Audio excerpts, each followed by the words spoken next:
You're watching Drakewing Gaming. Enjoy the video. Hello everyone, Nary here from Drakewing Gaming. Some of you know me on Twitter, The Gaming Dragon. Today I'm coming at you another Let's Play episode of Lyre. So the last place we left off, we had met a bunch of new people. We'd gotten we'd gotten Lyle's sword polished and fixed. Met a nice bear blacksmith, and we met an owl and wolf baker, and oh, lots of places to see and go in this game. I'm really enjoying the change of scenery and especially the music. But anyway, guys, let's jump right back into it. Here we go. Okay. All right, alarm chain, you're up. All right, guys, here we go. All right. Have a pleasant afternoon, Luvun. Same to you. My mind wanders back to that question. Where do your allegiances lie? I'm not sure if I answered that question truthfully. My allegiances lie with whomever I'm currently serving. They'll be the death of you. Like Kadaj said, I'll get to that bridge when I cross it. I just need to get through the rest of this week. Oh God, beautiful. I stroll through the courtyards and outdoor halls and make my way to the gardens. There's nobody here from what I can see, and the dying light of the sun casts a yellow hue over the grass. The pond is shimmering gold and the leaves look like flakes of brass. I take a seat on the tree stump that Lyle sat on and stare into the water of the pond. My reflection is almost as clear as if I were staring into a mirror. A leaf falls onto the surface of the pond and creates a ripple that distorts my image. Fuck! What was that? I just felt a searing pain surge through my head for a split second. I bend over, lowering my head closer to the pond, trying to gather my senses. It's then that I have this weird feeling rush over me. My eyes drift onto the path. There's an area that I haven't been to yet.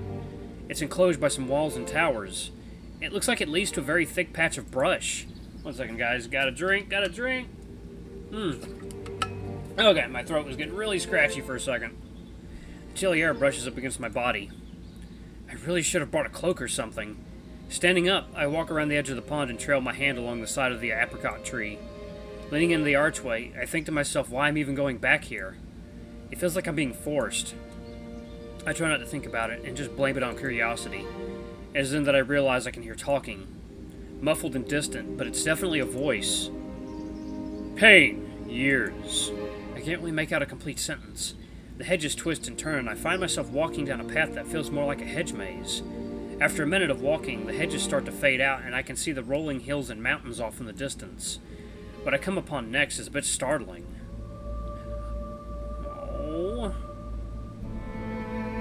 Oh man, what an image. Raynor is kneeling down in the grass, looking away from my general direction. He's in front of a tombstone with a dragon apricot sitting at its base. Lena, every day I think about you. Things are never going to go back to the way they were. Oh my God. I need to leave. I don't think I'm welcome here. I've got to walk back down the path, and as I turn, I scuff my shoe on the path. Luvun? He says this without turning to look at me. His eyes still linger on the grave, shrouded by the light of the sunset. Yes, Your Majesty! How did you know it was me? He looks down at his knees and then answers. You're the only one here that wears shoes, Luvun. Oh, yes, that would probably give it away. I'm sorry that you caught me here, in this moment. That's okay, I should probably leave. No, please stay. He's speaking in a very sad voice, filled with agony. Do you know what happened? I just know that she died several years ago. Do you want to know? Finding a way to respond to this is difficult. My social skills were never exemplary to begin with, but this situation is a bit too extreme. Still, I am curious. I feel like it would clear up some things. If you wish to tell me of your woes, I will listen. I can't even tell if he's breathing or not. The only thing that moves is his robe as it blows in the wind. Spoken like a man who chooses his words wisely. I've never opened up to anyone about this. He continues to sit there silently, barely moving. We're on our way back from visiting Driss 10 years ago. Little Adrius was just 8 years old, looking after the castle for us. Of course he had help from Sir Raynar. The trip went well, and we had many successful discussions with the lords and ladies of Driss. Our time with King Aaron went well, too.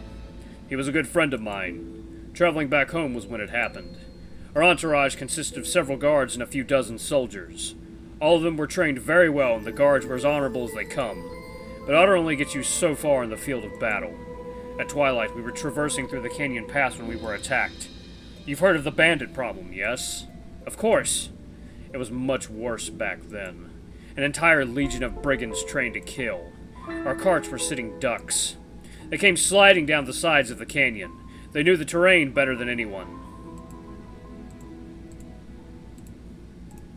My soldiers were not farm boys who had never swung a sword, however. They fought them off well. Well enough for us to get a chance to escape and ride ahead. Everything happened so fast, yet I can still remember it so vividly. The way Lena was gripping my wrist with her small but strong hands. The carriage careening down the path, hitting every bump in the road. The driver slumping over in his seat after getting an arrow through his chest. He inhales and exhales deeply through his nose and hunches over slightly. By the time the battle was over and my soldiers had caught up to the cart, it was too late. She died in my arms with a dagger in her stomach. His voice is shaking. Oh. They killed her. She was she was kind. It should have been. Tears are streaming down his face. His words are sticking in his throat. He gathers himself and continues. When we had arrived back at the castle and Adrius found out, he locked himself in his room for weeks. I would sit on the ground outside of his bedroom door and try to talk with him. The amount of grief her murder caused me was unbearable, but I can't imagine how he felt. I see him take his cloak and wrap it around himself more tightly. And now those outlaws have made a resurgence, and I'm powerless. He finishes his story and sits there, staring at the sunset. This is a lot to take in. I don't really know how to respond. I don't get a chance, however. He stands up and slowly clears his throat and walks back down the path. I follow behind him, not wanting to be left there with all that information. Luvun? Yes, Raynor. I need you to be there for him. Once he becomes king, I need you to guide my son down the right path. A king without his advisors is like a brain with no conscience. He rubs his hands together. Can I trust you? Can I be trusted? Can I be there for him? At first the thought irks me, but then I remember what Kadash told me about stability earlier. This might be my chance. I can try. That is all I ask. I want him to be a better king than I was. I truly did let him down. Your Highness, don't say that. It's true. One day I will explain why. He looks around and blinks his eyes a few times. I apologize for robbing you of a perfectly fine evening. It's quite all right. It was my fault for wandering back there. I find myself choosing my words wisely, like walking on eggshells. Yes, I suppose so, however. It was a simple mistake, and I don't fault you for it. He swiftly nods his head while wiping his eyes with his hands. I'll be going now. Please, take care. Raynor? Yes, Luvun? It's not your fault. He closes his eyes in contemplation, then responds. I wish it weren't. And with that, he leaves. I stand in the garden for a while longer, watching the sun dissipate behind the mountains. The cold starts to get to me, so I head inside. Oof, man.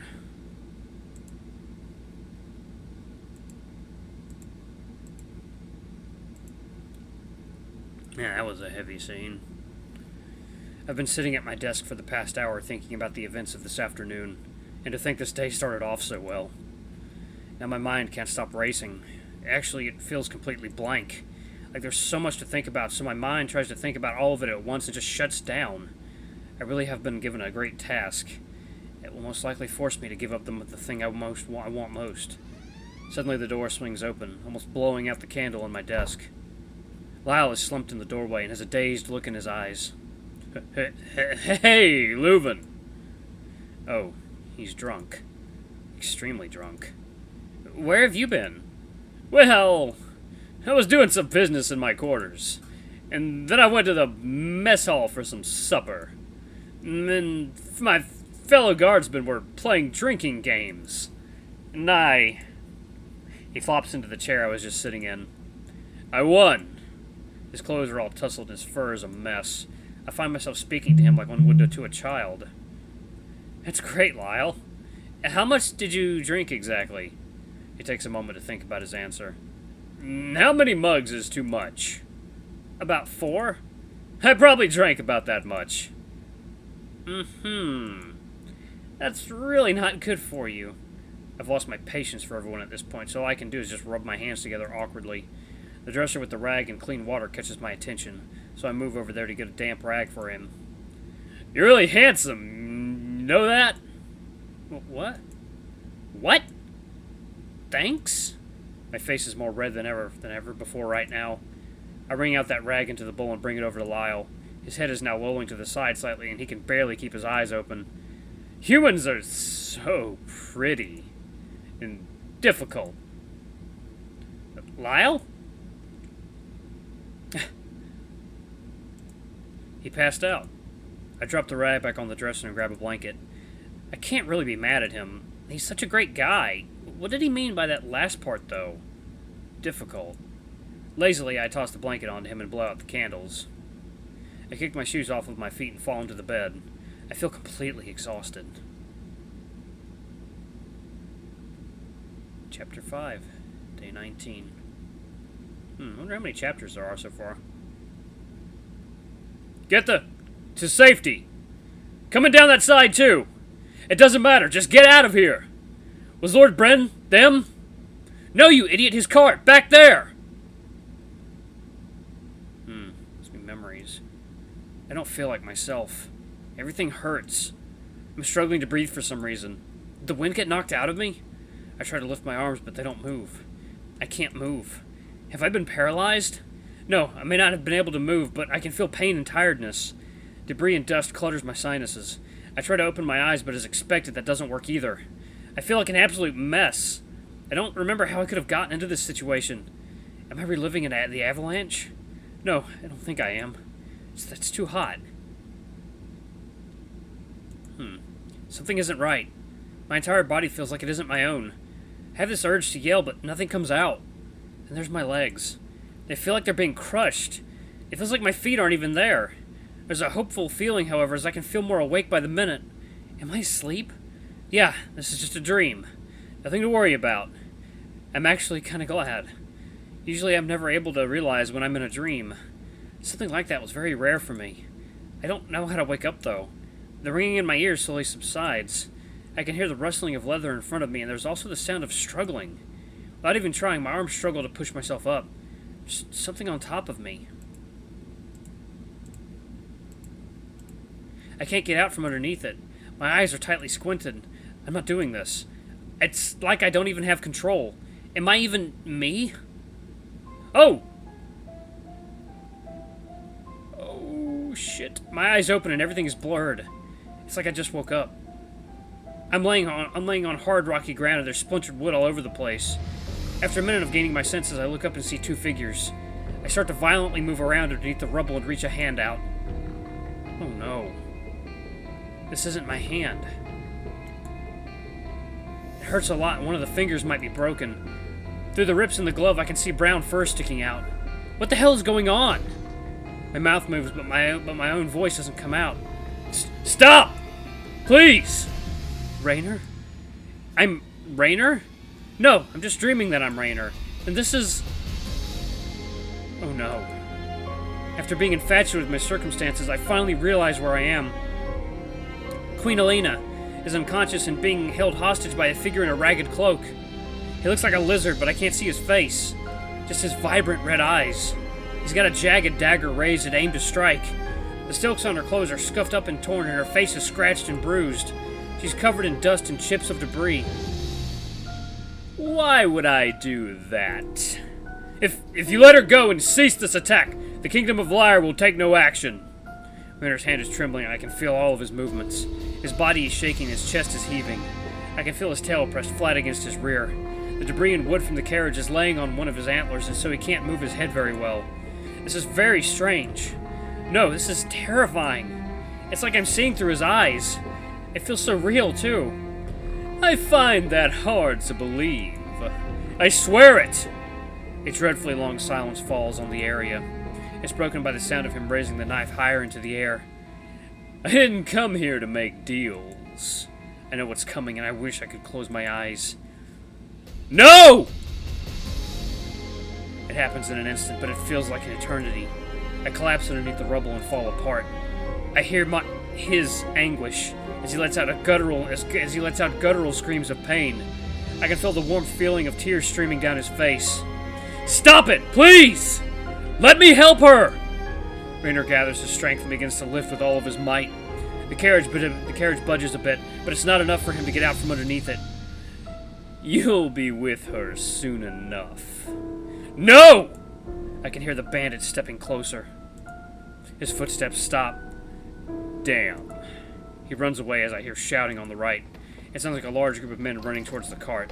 Several bandits are being chased and run by the carriage. Raynor's eyes are too teary to see. After a few seconds, he lifts his head and opens them. Lyle? Was he here? It's him, but he's younger.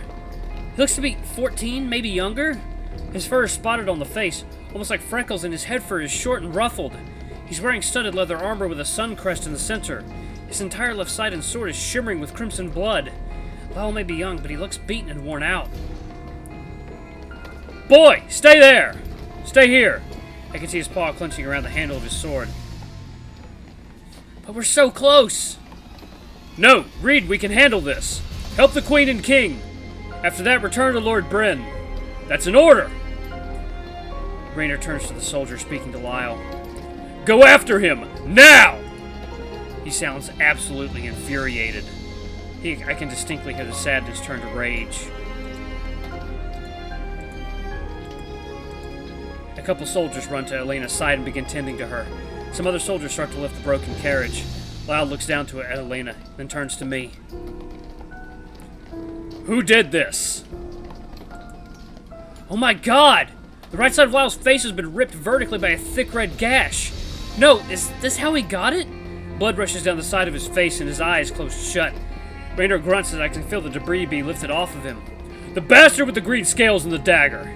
Elena's stomach is soaked in blood that pools on the ground. I can feel a massive weight lifted off of Raynor's legs as the wreck is raised higher. Help her, please! Lyle looks down at Elena again with a troubled look on his face. Here, get up!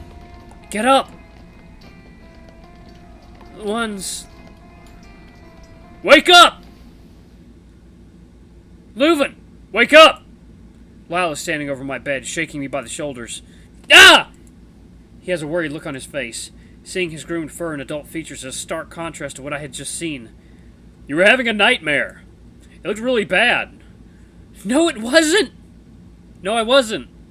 My entire back is coated in sweat and my face feels hot. My clothes are practically sticking to my body. That was no nightmare! That was... Lyle puts a palm on his head after my shouting fit. He's probably hung over from last night. My entire body is shaking as I look down at my hands. They're exactly how they usually are. You don't look so good. Did you catch a cold? Maybe going into town was a bad idea. I'll go and get Leif. No! I need to see Raynor. Why would you need to see him? I've been having very strange dreams and I need to talk to him, Lyle.